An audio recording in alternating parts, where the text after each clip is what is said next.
शिवचरित्रातील प्रत्येक प्रसंग हा हृदयस्पर्शी आणि प्रेरणादायी आहे। बघा प्रसंग काय आहे की आपल्या मुलाच्या विवाहाचं निमंत्रण शिवप्रभूंना देण्यासाठी तानाजी मालुसरे गडावरती आलेले आहेत आणि तेव्हा शिवप्रभू म्हणतात की आऊसाहेबांच्या शब्दाखातर आम्हाला तो कोंढाणा परत एकदा शिवराज्यामध्ये शिवस्वराज्यामध्ये घ्यायचा आहे, त्यामुळे आम्ही रायबाच्या लग्नाला येऊ शकत नाही।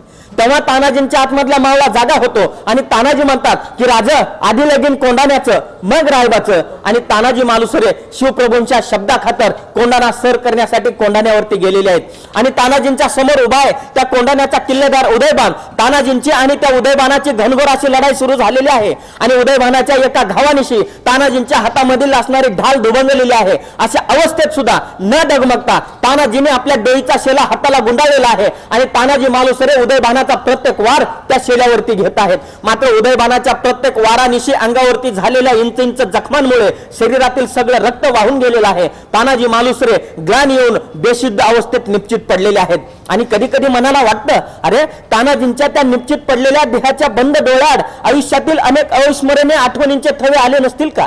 तशा अवस्थेत तानाजींना काय आठवत असेल? अरे तानाजींना आठवत नसेल का आपल्या वाटेकडे टक लावून बसलेला थकलेल्या डोळ्यांचा आपला परिवार, तरी तानाजी लढत होते। अरे तानाजींना आठवत नसेल का आपल्या पतीच्या पराक्रमाचं औक्षण करण्यासाठी हातामध्ये सजलेल्या थाळीसह उभा असणारी आणि त्यांच्या नावाचा सिंदूर भांगेमध्ये भरणारी त्यांची ती सुविद्य धर्मपत्नी, तरीही तानाजी लढत होते। अरे तानाजींना आठवत नसेल का आपला बाबा कधी येतो, कधी कन्यादान स्वीकारतो म्हणून मांडवामध्ये हाते हलकून बांधून उभा असणारा आणि आपल्या बाबांची आतुरतेने वाट पाहणारा त्यांचा तो मुलगा रायबा।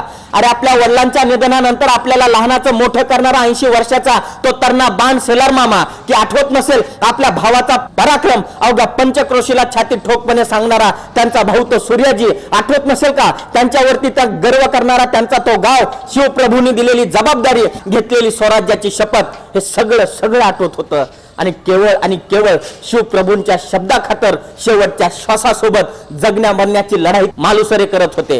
कधी कधी मनाला वाटतं अरे या सह्याद्रीच्या कातळावर आणि रयतेच्या काळजावर आपल्या अंगावरील इंच इंच जखमानी हे स्वराज्य शिल्प उभा करत असताना त्या स्वराज्य शिल्पाला आपल्या बलिदानाने पराक्रमी साज चढवणाऱ्या आणि त्या कोंढाण्याला सुद्धा आपल्या रक्ताने अभिषेकित करणाऱ्या त्या नरवीर तानाजी मालुसरेंच्या झंझावाताला त्रिवार अभिवादन करण्यासाठी त्या दिवशी तो सह्याद्री सुद्धा झुकला असेल की नाही?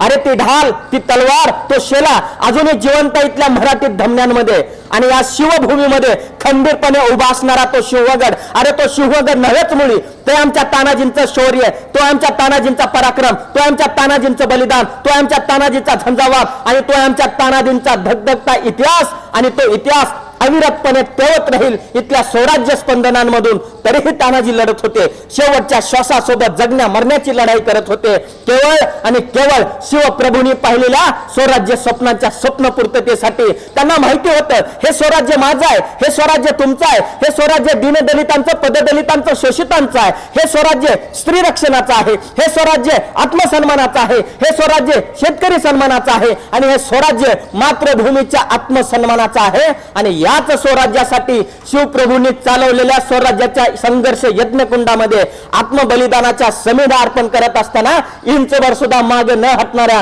तानाजींसारख्या मावळ्यांची अशी मोठी फौज उभा केली ती छत्रपती शिवाजी महाराजांनी, आणि हे छत्रपती शिवाजी महाराजांचं सर्वात मोठं यश होतं आणि त्यातूनच उभं राहिलेलं पाहायला मिळतं आपल्याला हे दैदिप्यमान स्वराज्य।